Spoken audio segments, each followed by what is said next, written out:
Salut à tous, ça fait un moment qu'on ne s'est pas parlé. En effet, depuis le voyage au Salvador, je n'ai pas refait de vidéo.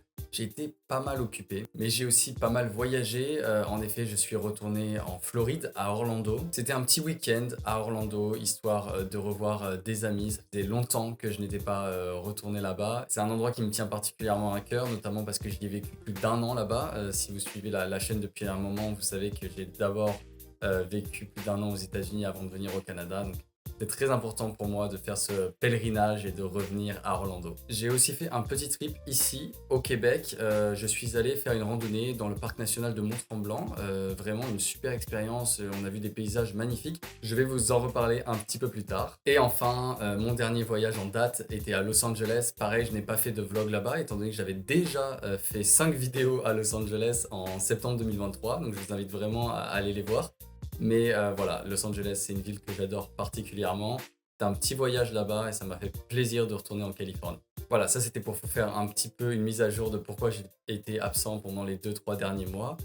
En attendant, ça fait plus de 10 mois que je suis au Canada déjà. Le temps passe super vite. J'ai bientôt bouclé ma première année ici au Québec, ici à Montréal. Et on est enfin à l'entrée de l'été. L'été est particulièrement agréable ici à Montréal.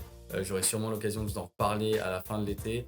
Mais voilà, là on commence à ressortir dehors, on commence à apprécier les terrasses. D'ailleurs, pour ceux que ça intéresse, le premier hiver québécois, comment je l'ai ressenti?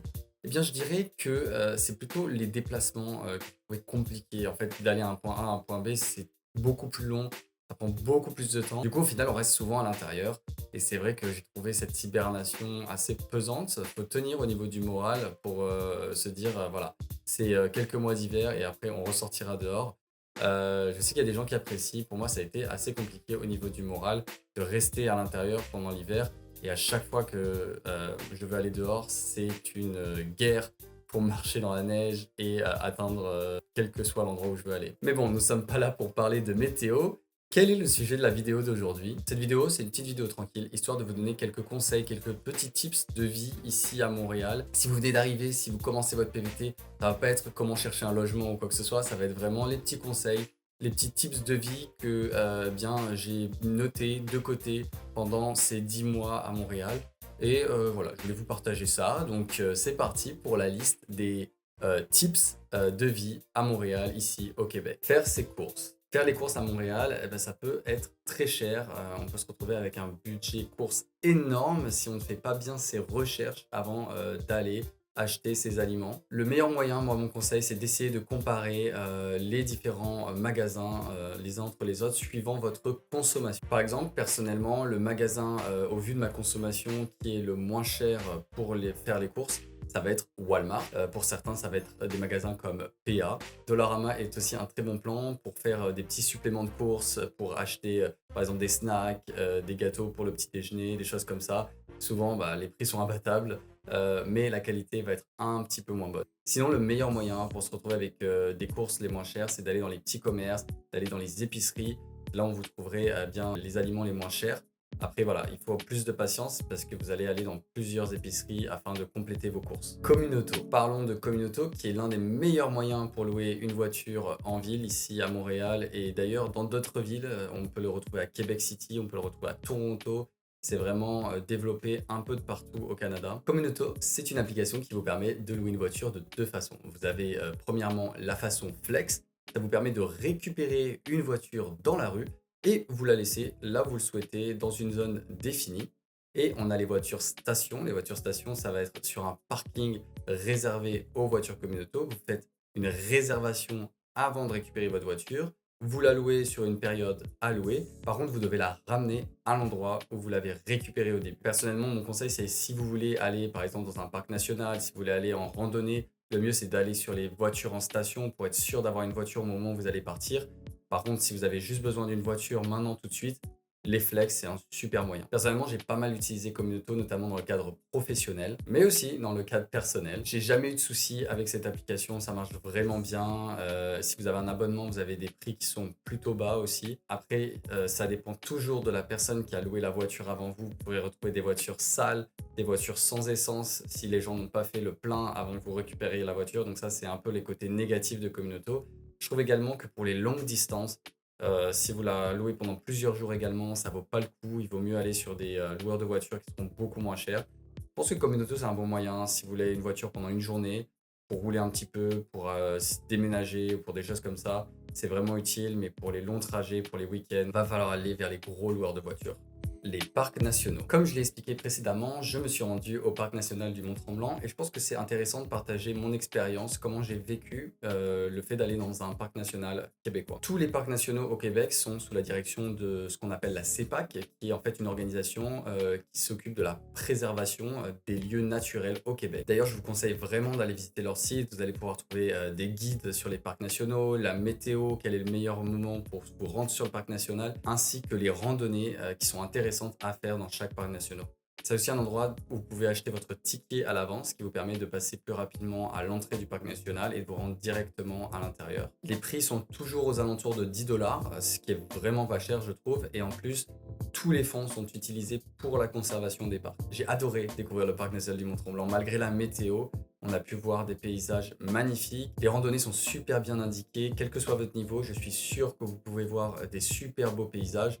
C'est ça qui est intéressant avec les parcs nationaux, c'est que chaque randonnée va vous emmener dans des endroits vraiment uniques. Appli carte puce. Un petit tips intéressant, si jamais vous habitez dans l'agglomération de Montréal, je vous conseille vraiment de prendre l'appli Chrono qui vous permet de recharger votre carte Opus, la carte de transport, sans aller au niveau des bords. C'est vraiment utile pour éviter les longues files d'attente qu'il y a au début de chaque mois où tout le monde va recharger sa carte Opus pour le mois en cours.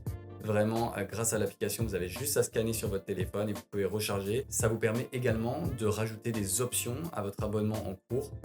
Par contre, le seul défaut, je trouve, c'est que si vous avez besoin, par exemple, d'un passage pour aller dans la zone B, par exemple, pour vous rendre à Laval, malheureusement, vous ne pouvez pas le faire sur l'application. Obligé d'acheter un ticket à l'unité. On ne peut pas recharger ça sur sa carte Opus. Ça devrait être petite mise à jour qui devrait être faite par la STM. Les taxes. Le temps des impôts est arrivé ici au Québec. J'ai vécu mes premiers impôts québécois. Ce qu'il faut savoir quand vous habitez au Québec, c'est que vous avez deux déclarations d'impôts à faire, les impôts locaux et les impôts fédéraux. L'idée, c'est que vous faites votre déclaration et les autorités vont voir si ils doivent vous rembourser de l'argent ou bien, dans certains cas, si vous devez payer plus d'impôts. Tout cela est calculé grâce à des documents qui sont fournis par vos employeurs, mais aussi avec votre loyer, les aides médicales, etc., etc. Ces deux déclarations sont assez compliquées à remplir par soi-même. On risque de faire des erreurs et du coup, on risque de ne pas se faire rembourser la somme que l'on devrait.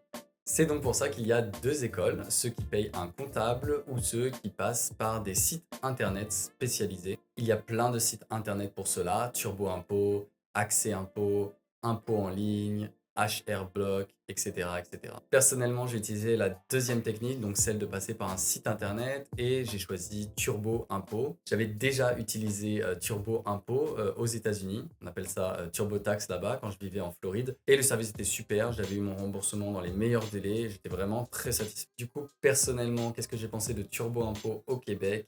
Eh bien, j'étais assez insatisfait du résultat. Bien évidemment, la plateforme est très intuitive. En fait, vous avez juste à répondre à des questions, donc c'est très très très simple de faire sa déclaration. En plus de cela, vous pouvez payer un supplément pour qu'il y ait quelqu'un qui revérifie votre déclaration.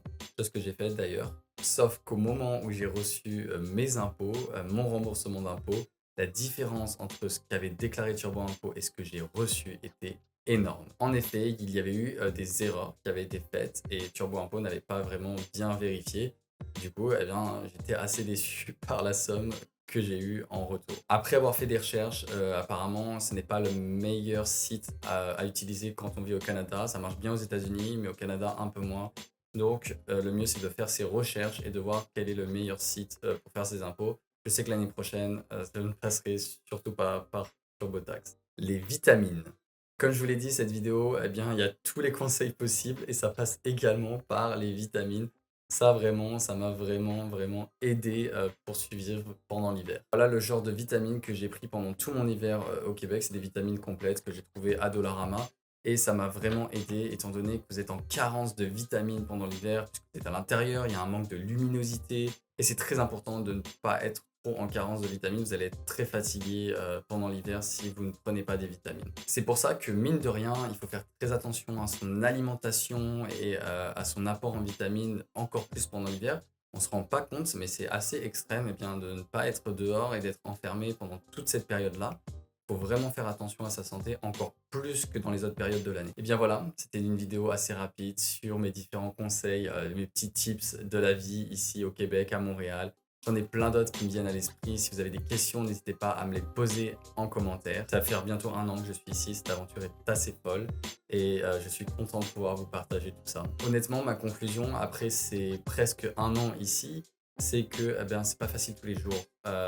Il y a beaucoup d'adaptations à faire. Pour tous ceux qui viennent de la France, il faut pas du tout s'attendre à ce que ce soit pareil. C'est très différent de la France. Honnêtement, c'est pas facile tous les jours, je vais pas vous mentir, mais j'apprends énormément de cette expérience. Je vais pas faire mes conclusions tout de suite, il me reste encore du temps ici à mon PVT, ici au Canada, ici au Québec. Mais honnêtement, ce que je peux dire, c'est que ce genre de visa, le PVT, c'est un super moyen de découvrir un pays. Il y a tellement de pays différents, vous pouvez faire un PVT en Amérique latine, en Asie, en Australie.